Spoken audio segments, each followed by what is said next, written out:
Congratulations if you took this trading opportunity that I mentioned in my last video. I did say that we were forming a descending triangle and the targets would be the $17,600 levels.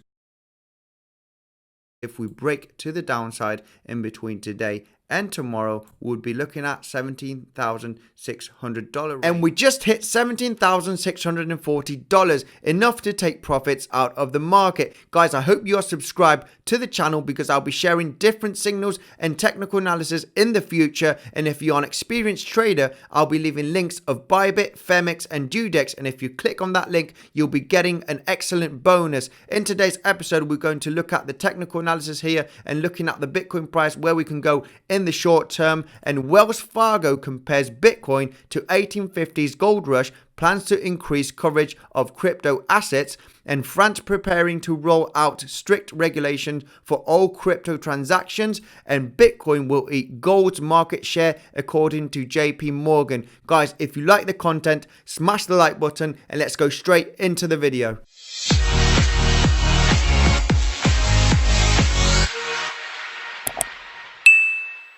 Hello there, Andy here. Welcome back to another episode of Bitcoin Sensors, where you subscribe for the quickest technical analysis and news on Bitcoin, cryptocurrency, and the financial markets. I am not a financial advisor, so don't buy or sell anything that I say. And said this, let's go straight into the charts. As you can see, we did reach our target that I mentioned in my last video. What I'm looking for in the immediate short term here is if we break this support where we bounced, well, the next target would be the $16,400 range, which is heavy support. As you can see, it was resistance here on the 12th of November. We broke out and bounced here as support. So if we break this support here, the next target would be $16,400 range. This would be a good trade to place if we break this support only. And for the long trades, I am personally not looking to enter any long positions. Remember, we are coming from this huge uptrend from October and November, and it looks like that the bulls are losing steam here. We're just around all-time highs,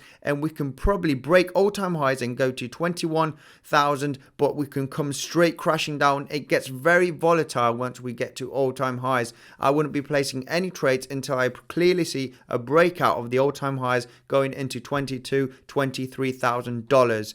Guys, in today's news, Wells Fargo compares Bitcoins to 1850s gold rush, plans to increase coverage of crypto assets. Multinational financial giant Wells Fargo says Bitcoin's 12-year history and performance has the best performing asset of 2020, proves the leading cryptocurrency is not a fad. After a year that witnessed Bitcoin plummet to $4,000, only to skyrocket to a 2020 high of $19,845, the San Francisco-based banking titan says investors have had to endure a roller coaster ride to earn a return on their investment. If you feel left out of the gains, don't. The chart highlights that Bitcoin has indeed outperformed gold and the S&P 500 index over the last 3 years, but look at the volatile journey Bitcoin investors had to endure to get there. Cryptocurrency investing today is a bit like living in the early days of the 1850s gold rush, which involved more speculating than investing. Over the past 12 years, cryptocurrencies have risen from literally nothing to $560 billion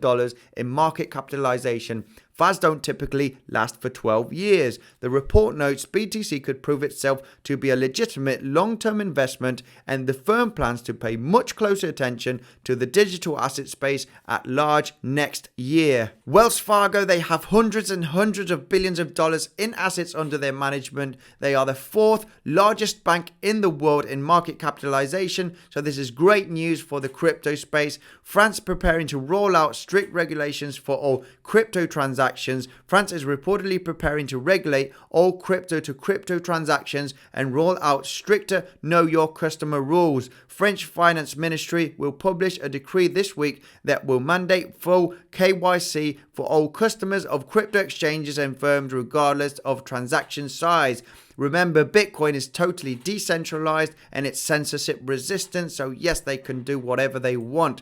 Checking out the next news, Bitcoin will eat gold's market share according to JP Morgan. Growing mainstream acceptance of Bitcoin as a reserve asset is having a direct impact on gold, setting the stage for a major shift in institutional allocation between the two assets, according to analysts at JP Morgan Chase. Bitcoin's digital gold narrative will draw investors away from precious metals, possibly for years to come, leading to a large divergence in price between the two assets. The bank said Bitcoin only accounts for 0.18% of assets, compared with 3.3% for gold exchange traded funds. Only a small reallocation from gold to BTC could lead to a structural headwind. Great news for Bitcoin as institutions start to believe it is a reserve asset. Guys, this is going to be it for today's episode. Feel free to check out the Bitcoin Census website. We got excellent tutorials on how to buy, how to store, and even how to trade Bitcoin. We got the latest news, we got reviews,